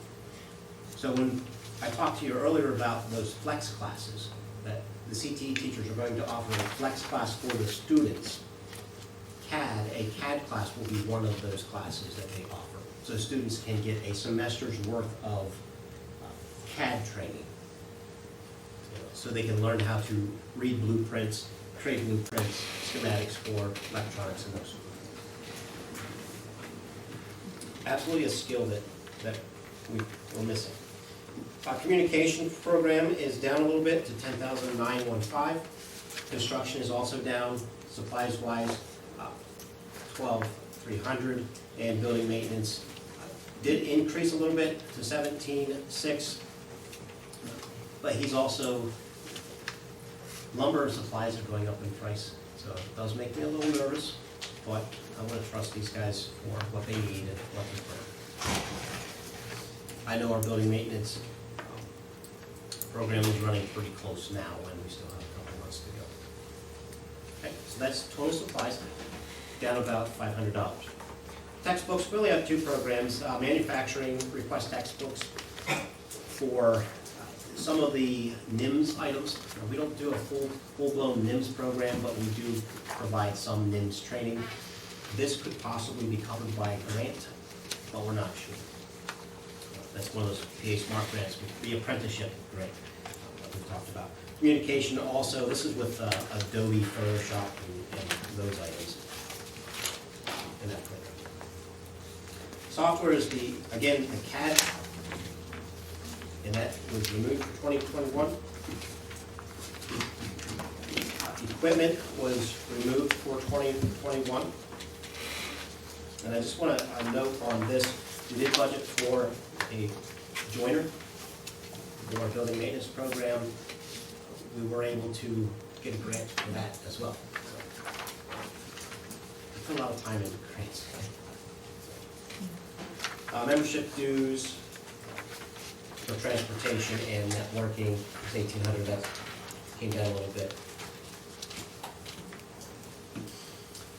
All right, so co-op, we have a lot of students now out on co-op. I believe we're up to 10, 12 students out on co-op at this point in time, which is phenomenal. So that travel, we put in this year's budget as well as next year for $1,500. Just some general supplies for CTE. We did increase a little bit because of co-op as well as certifications, industry certifications for the students, because not all students are going to be able to afford those industry certifications. NOCTI supplies if needed. Currently, I do want to touch upon this. Currently we are, and we have been, I think we've been for a couple of years now, ever since I've been here, we've been a TAP school, which means we're a Technical Assistance Program School, a Career Technical Education, CTE TAP school. What that means is, if I do X, Y, and Z for ACTA, usually involves professional development training, starting with some sort of classes or whatever, then we get our NOCTIs for free. So I put in a bunch of time, we save a bunch of money. And so far this year, for instance, just for this year, NOCTIs alone will save the district $8,500. Just for me putting in that extra time to take care of those things. Yes? Could you briefly describe the co-op program again? Yes. Co-op program is a program that students go out on work their senior year that's tied to their program of study. Tied to what? Their program of study. So if a student is in transportation, automotive, they'll go to a place of business in automotive. In other words, they just can't get a job with a construction person out there. No, They have to be studying that in the actual classroom. Correct. It has to be linked to their program of study.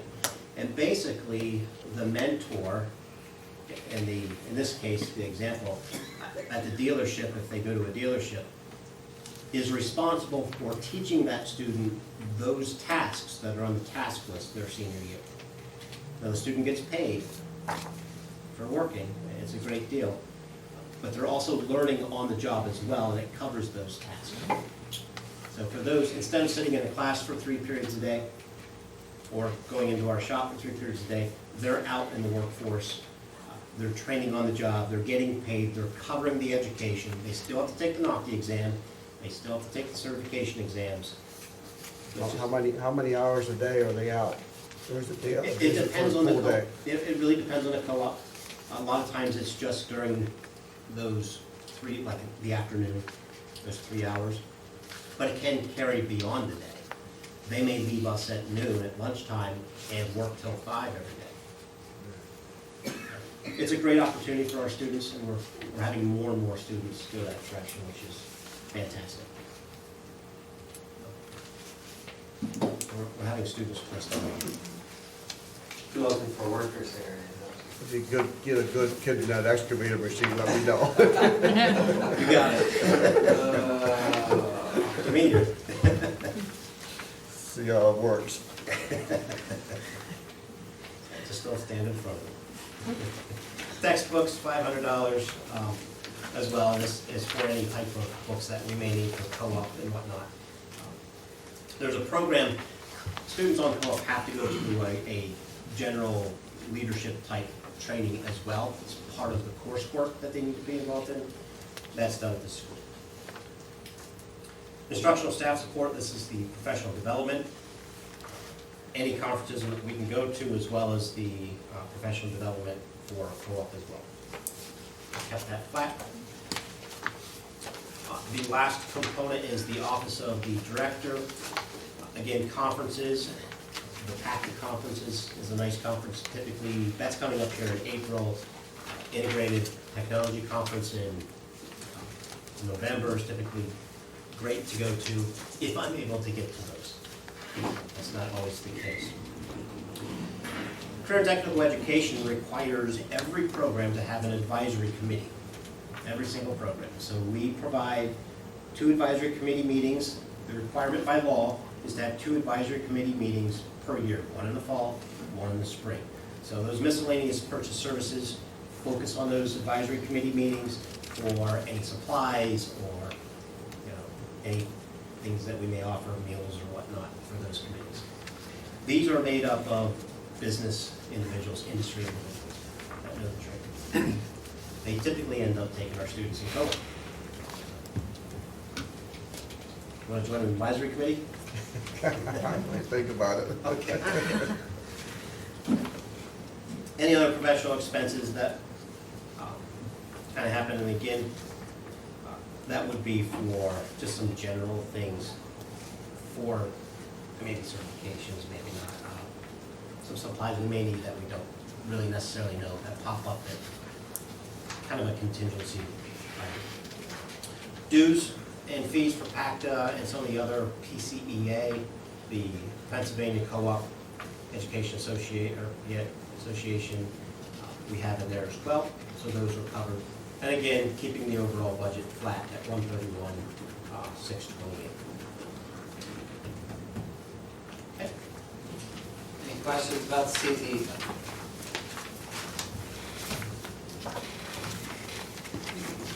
Oh, sorry. The function 1370, the technical education, is that a relatively new program? Because in 1819, 17,000 was budgeted, but nothing was spent. Is That might have been his first year. It's not a relatively new program, it's a relatively new teacher in the program. Thank you. That was Mr. Becker's work. That program started in '03. Yeah. At this point, just to give you an idea as to where we're at with that, there are some units and devices that are getting to their life cycle now that we're looking at replacing. He has introduced our Arduino units, or process logic control units. Kind of neat. Those need to be replaced as well.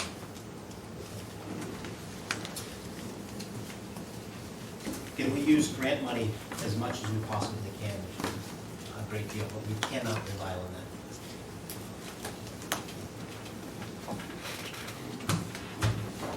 Any other questions? I thank you for sitting through such a good presentation.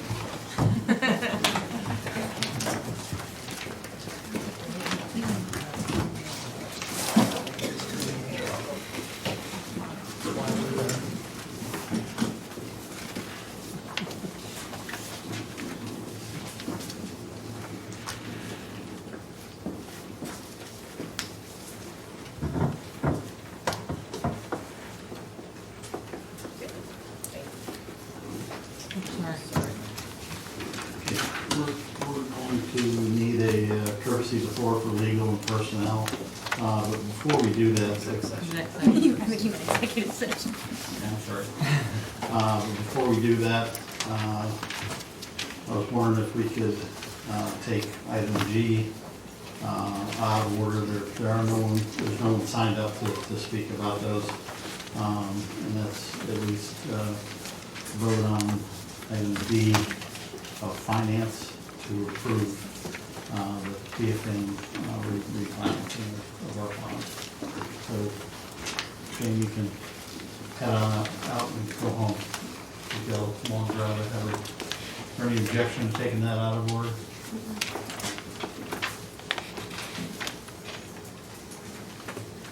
Okay, could I have a motion to approve finance item B?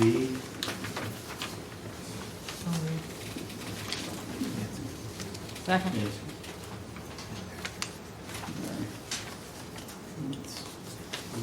Roll call on that. Okay. Any last minute questions before we vote on this? And normally we don't vote on these the same night we get a presentation, but with the potential savings, I think the timeliness is relatively important. So, Those savings are, that's net 100,000. Minimum, yeah. Well, that's the minimum. Minimum, yes, but it's net.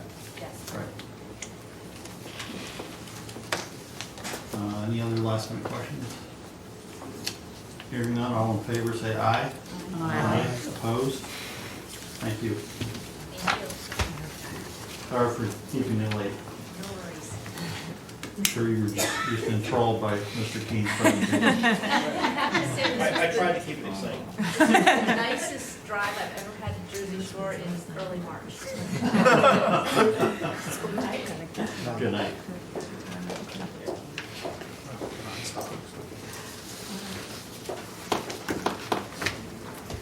Okay, we'll go into executive session for legal and personnel at this time.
gave you this addendum with the other two items on it after I read them.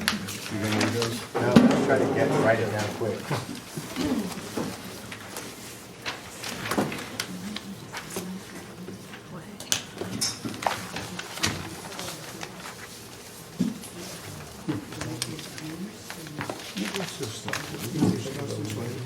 No, I think that was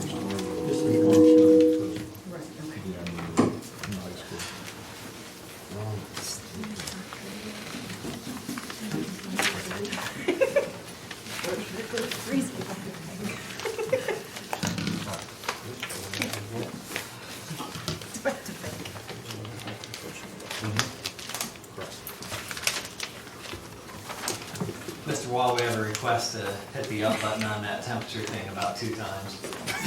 Too hot. And hit the down button 4 times. Down about 5.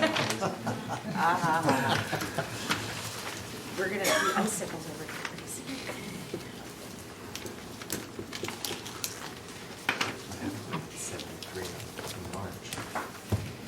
Okay, board is back in session. And we're looking for a motion to add items O, P, Q, and R to tonight's budget, and Dr. Davy will read those off for us. Letter O is approving Heidi Russell as a volunteer softball coach effective upon receipt of her TV test. P is an intermittent FMLA from March 9th, 2020 through June 30th, 2020 for employee 2019-2028. And Q is the extension of the teacher retirement notice date for 2019-20 school year from March 1st, 2020 to April 13th, 2020 at 4 p.m. This motion does not change the notice of any future years. And then R is accepting the business manager contract as presented. You want to hand that down to Ben?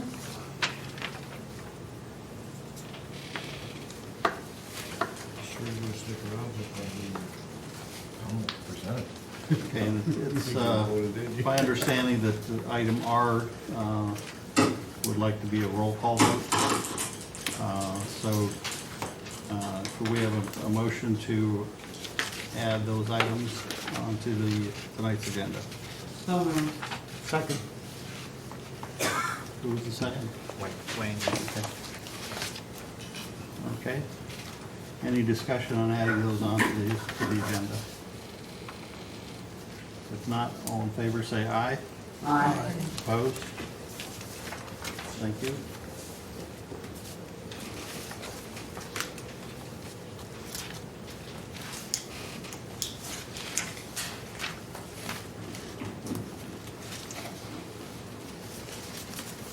Okay, now I'm looking for a motion to approve personnel items A through R. And again, we'll be voting on R as a roll call. A through R. And but R is a roll call.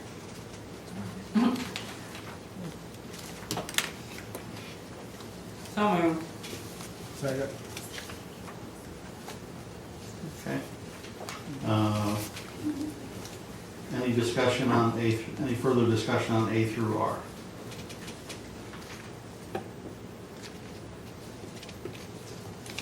Okay. Just hearing no discussion on A through Q, we'll have a voice vote. All in favor, say aye.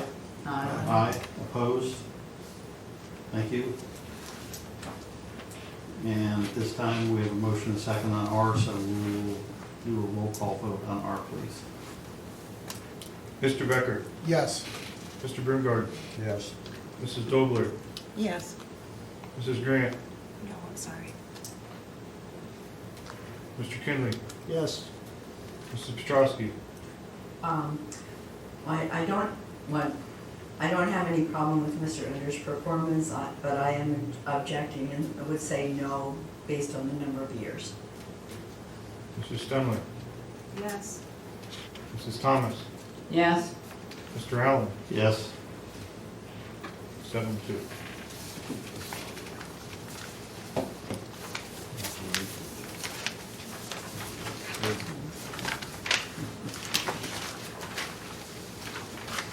Okay, there's nothing under curriculum instruction, nothing under building and grounds. We do have one item remaining on finance, and that's item A. There's a motion to approve item A under finance. So moved. Second. Any discussion under that item or any questions? Hearing none, all in favor say aye. Aye. Opposed? Thank you. Miscellaneous items, we have A through C. Do I have a motion to approve A through C? So moved. Second. Thank you, Ms. Dawes. Any discussion or questions on A through C? Hearing none, all in favor say aye. Aye. Opposed? Thank you. And we'll move to courtesy of the floor for general items not on the agenda.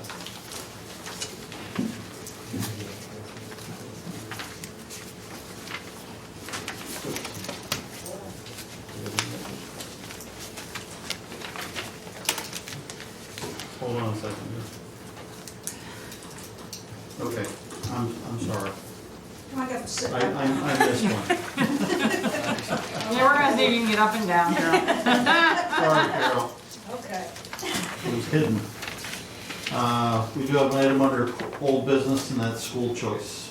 I think that's Dr. Davies. Yeah, that's just, on Friday, you got that list of items with dollar amounts as was requested at the last meeting. Some of those dollar amounts were figures that were figured up a while ago. We didn't redo those parts, but we did put those on there. Anything that was under contract for next year, that's what I put so that you knew that there isn't any savings for that next year. So now that you have those figures, that was the request before you talked any further about whether or not we're gonna allow parent requests or anything like that next year. Because I need to get in contact with some families, especially of the special ed students, since we'll be offering special ed in the outlying buildings next year. I need to know if there is still going to be parent requests, how many of those are going to go back to the buildings and how many are going to request to stay where they're at. So I just need some direction on whether or not we're going to be taking parent requests for next year. I have a question. Sure. So I'm under one impression, and I just want to make sure. Are we referring to just students with an IEP as parent choice, or the district as a whole? Now, we have, like what I presented before, there's like 51 students that are not attending their home school that has nothing to do with special education. It's just parents who have requested to, and those parents provide their own transportation to those buildings. Large majority of those go to Jersey Shore Elementary. I think it's around 40 or 41 of the 51, those parents request to go to Jersey Shore Elementary and provide their own transportation. With the special education, we do provide transportation because we're required to by law, and because the only place we offer that service is at Jersey Shore Elementary. That's not true next year. So what I need to know is if we're going to continue to allow parent requests, those families need to know that if they're going to request their child to go to Jersey Shore, they're providing their own transportation now because that their child's service will be offered at Avis and Sal. And so I have to see how many are going to choose what, so I know, so I can come back to you and say, okay, here's how many teachers we need next year based on who is going where. Yep. How long have we had parent choice? You know? I know we had it before Dr. Wenrick. There were students that, or families that turned some requests in, I believe. Before that point, I don't know how far back, because you're talking about times where I wasn't here. Do we know, is the, just the special ed requirement, the effect on the budget, are those positions, are they already built in the budget? The 2 special ed and 2 paraprofessionals are. See, there was a time, and you probably heard through some of the comments, that there was a time in order to try to balance class size that we took parent requests if they worked in our favor in certain areas. And some of those families still have younger kids who are still attending those buildings from that many years ago. And that's why I said I don't know how long. It's been quite a while. I was an elementary principal at the time. And so I would say probably at least 7 years or so, maybe 9. It's been a while. But it's, the analysis you gave us a month or so ago, it seems like, forgetting the special ed issue, no matter which scenario we use, there would be more hires required, more teachers. Yeah, unless absolutely nothing changed, which can't be the case because we have to offer special ed at those outlying buildings. And do I think there's going to be some parents that go back to their building when we're not providing transportation anymore? Probably. I'd like to make the discussion a little broader in the fact that you're talking about the special education and going back to the outlying buildings, and I agree with that philosophy. But does it have to be all or nothing? Can we look at a scenario where we phase that in over time, that you won't be looking at the numbers that you're looking at? For example, your 5th graders, and I don't know numbers, you sent me some numbers, but they didn't all I didn't look, but your 5th graders are there 1 more year. If you leave the 5th graders at JSE, and you don't, and then that following year that they go over to the middle school, then it becomes a moot point again. I think we need to look at that scenario a little, that maybe we offer, next year we offer K through 3 in the 2 outlying buildings, and we leave 4. I think we need to have a broader discussion so that we can look at what's best as far as financially for the district. Part of the issue with that's going to be is the siblings. Now, Right, I those understand 4th that, and but 5th graders, if you're going to leave the 4th and 5th graders there, are there kindergarten, 1st, 2nd, and 3rd grade siblings allowed to stay at JSC too then? Well, that's what I'm saying. I think we need a broad picture and a broader defining. That's one of the reasons I asked for the numbers that I asked for, but that's what the answer to that question that you just asked me, that you just said. That's why I'm thinking we need a much broader discussion, because I don't see anywhere where we ever said that it has to happen in 1 year. No, it doesn't. It can be, we're talking about the two spectrums, right? We're talking about, do we send everyone back and allow nothing? Or do we allow parent choice across the board? It can be anything in between. It could be, do we leave 5th grade and not the siblings and still transport those 5th graders that have IEPs? Or do we do the 5th grades and allow their siblings, so we're not splitting up families between 2 elementary schools? Do we do it 3, 4, and 5, or 4 and 5, or, you can split it up however you want. I just need to know that direction so we can try to figure out what do these families want to do. But I think we need to look at some of those scenarios and say, this is the outcome for the school district before we can make any type of intelligent decision. And maybe you need a committee to discuss it. I don't know, that we bring back some presentations, but right now, it's kind of all over the place, and, Isn't it, let me interject a minute if I kind of try and follow this a little bit, but no matter where you break it off at, 4th, 5th, 1st, 2nd, 3rd, if you send 5 kids back to, let's say, Avis, there's a possibility of overloading one particular class, right? Well, and if that's the case, then we're going to have to hire a teacher maybe just to teach 4 or 5 kids, or maybe you have a class of 30, you might split them up to 15 and 15. If you just specialize in one particular grade. Some of it depends on kindergarten enrollment, which we have those numbers primarily in, but they're not finalized, No, they're obviously, not. because they're not gonna be till August. However, like, you have 2 second grades, so you're probably gonna need 2 third grades at Davis regardless. Whether or not you need 2 kindergartens, though, is yet to be determined. So, but we know we're gonna need 2 third grades. However, 4th and 5th, if you're gonna send 5 kids back to Avis, it depends, are they kind of spread out across K-5? Because you might not need another teacher in 4th or 5th. But if it pushes one of those grade levels much higher than what it is, you are gonna need another teacher in 4th and or 5th grade. The same thing's true at Salleysburg. Salleysburg, that's probably the easy one for me to use, because my daughter's in 4th grade, and I know her class is, what's your son's too? 28, I believe. And so if 2 or 3 kids go back, you're at 30 or above. If they're in that grade level. Which we know there are kids, but are those parents gonna choose to send their kids back if they have the choice? So regardless, if you send kids back, it's gonna cost more money because you're gonna have to hire more teachers. If you force them, Bottom line. if you force them back, yes. Right. Or could, but like Mrs. Thomas is saying, we don't have all the data to make any of those decisions as a global point of view. Well, we don't have the data, I think, because we don't know what the parents are gonna do. No, but we don't even have the data from the number of special ed kids like in this class, if we move these back, what does that do? If we leave 5th grade or 4th and 5th grade, what does that do? How many actually does it take back? Does it take back any more? We don't know the answer to that. I could build any scenario you want, but it's always gonna be based on whether or not these parents have a choice.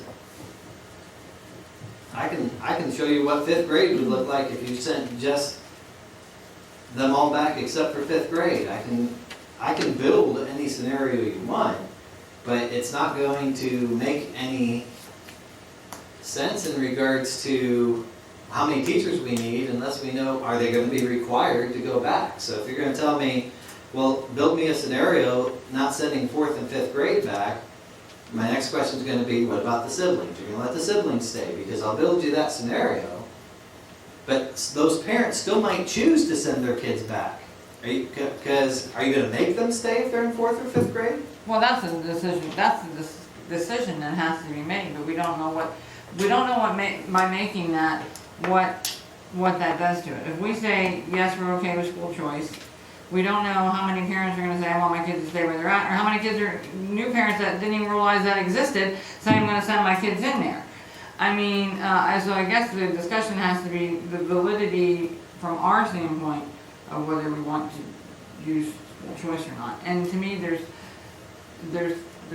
information on both sides that's good, bad, or indifferent, and I think that's the decision that has to be made. Then the next decision that has to be made is, okay, if whatever we made there, do we take and move all special ed back at one time, or do we do it over a 2 or 3 year period?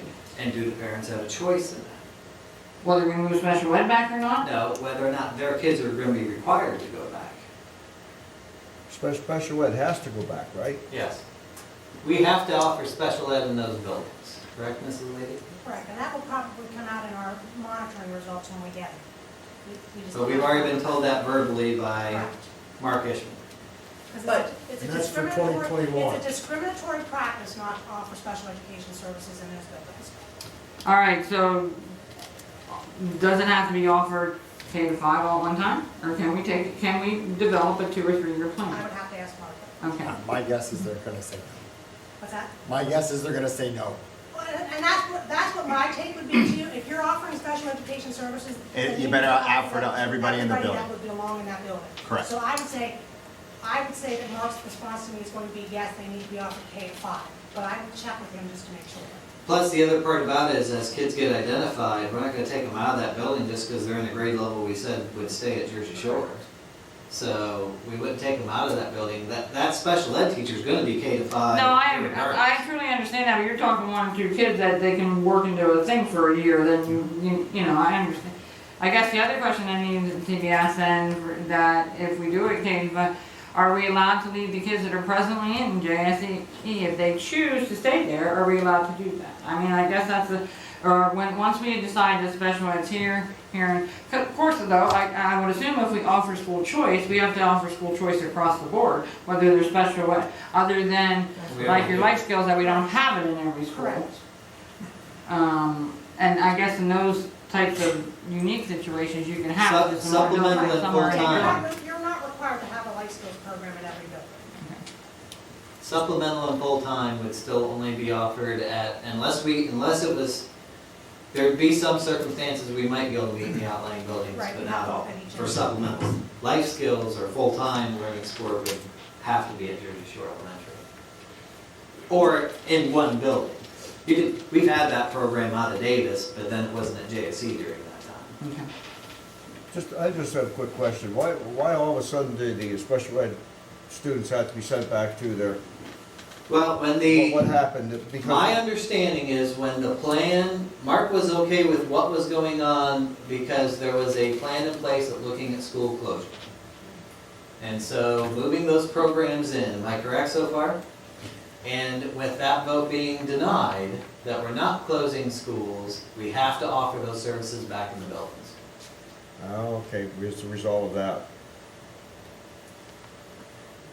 And the teachers have already been, like you said, the teachers have already been put in this year's budget. We were told that early on, before even new people came on.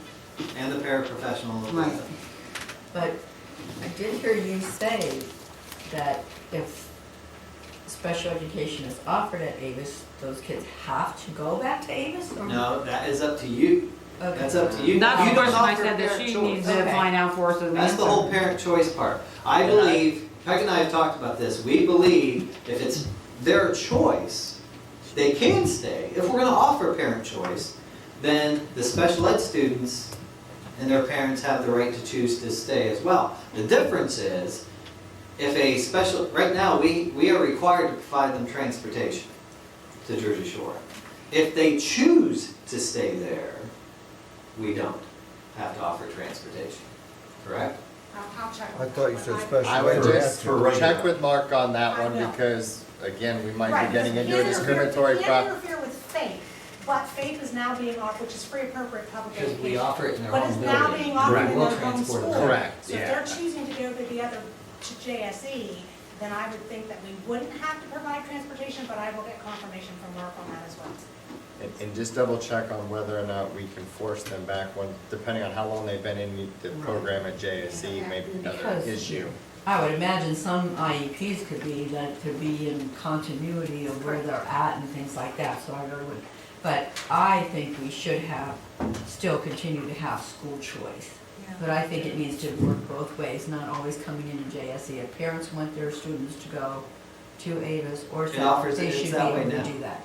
And we could very well, if that happens, get some students back from Sugar Valley if they were offered in their home schools.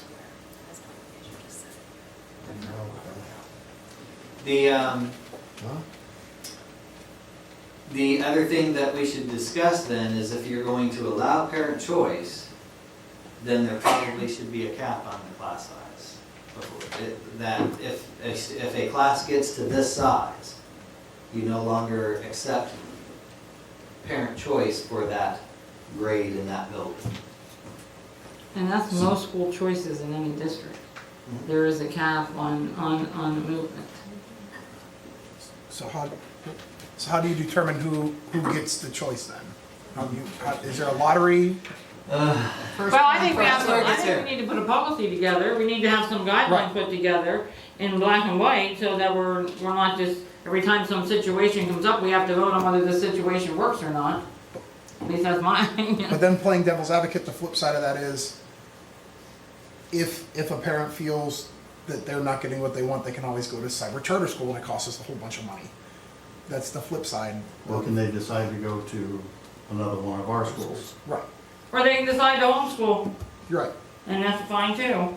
I mean, that's the question, that's the question that we're gonna kinda answer, but we So- also have to have some answers as to, if we make this choice, what is that saying that happens? We've got 9 people, or 10 people, 11 people. Ben, you haven't said anything, have you? They're all throwing out a lot of ideas and good ideas. But getting back to Mrs. Thomas's first suggestion, should we have a committee of people who this is important to? Not that it's not important to everybody else, but are personally affected by it maybe. Meet in conjunction with Dr. Dady to develop what the plan is. Because ultimately, we can sit here and we can tell Dr. Dady, well, you know, we think this is the plan, this is what you gotta do. And then a alternate comes in, and he's the one that has to sit there and face that parent. So he has to manage whatever we decide, you know, is gonna be our goal. Yes? I just have a question. Do you know currently how many families this affects and how many sets of siblings? It's 51 students. But you Just for student choice, that's not counting special ed. do you know though how many special ed students would? It's about 20, I can't remember what the, Yeah, thing was, 27? That's special ed and siblings. I'm not counting current fifth graders. So 27 special ed plus siblings would be going back to the school. 27, I believe, includes the siblings. So, That was my question. back to the question about the committee. Yeah, but I think it's changed the name of the updates or something. Are there any members that would be willing to participate in a committee with Dr. Dady to develop a more well-rounded plan?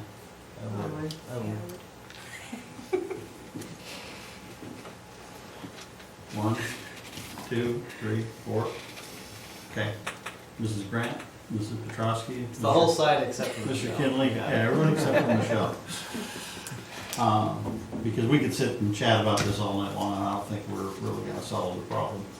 And ultimately, as I said, you're the one that has to administer the process. So, on that note, we'll close that discussion for now and go back to courtesy report. Mrs. Almer. Carol Hoffman, Porter Township.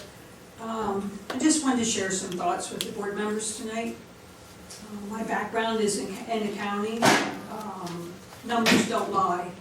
You know, people can twist things around, but numbers are solid, they don't lie. I received my real estate taxes this week. Of course, they went up, like all of yours, I'm sure. At home, I live on a budget. I put back money every month out of retirement savings to pay big bills, okay? Due to this increase, I have to put more back. There's no other way to do that. Now, I'm supposing the school taxes are gonna go up as well, as they go up every year. Well, this builds up when it goes every year after year after year. It's not just a small increase, it builds. I can't go to my neighbors and pick their pockets to pay my bills. I have to make changes. I have to cut back on things, or I have to eliminate things in order to stay within my budget. And I was just thinking, you know, it might be better if the board could maybe think about these things when they're making their decisions. You know, that maybe it might be better to try to live within the budget. See what you can eliminate, turn over every stone. Why is there an increasing need for the Love Center in Jersey Shore? Why are the churches giving out diapers, coats, food? You know, these people might not be in your circles. They're not in my circles, but I do see them. And the fact that the churches are stepping up, the Love Center, that's great. You know, I'm glad to see the school district stepping into that need. But raising taxes, that's one side of the coin. But you gotta look at the other side of the coin. Just have to keep all things in mind because the need is there in this district. There's a lot of seniors that are suffering. You think, well, what's another $100? What's another $300? Well, to them, it can make a world of difference. These churches and organizations wouldn't be doing these things if the need wasn't there. That's all I'm asking you to think about both sides of what you do, what decisions you make. Thank you.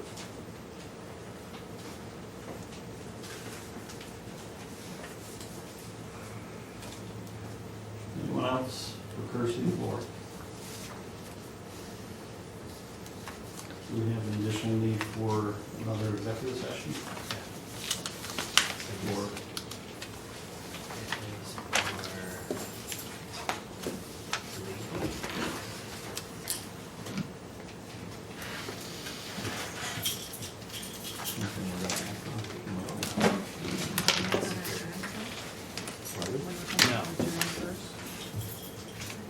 okay, at this point, the board will go into executive session for legal, personnel, and security, and after which we will conduct no additional business.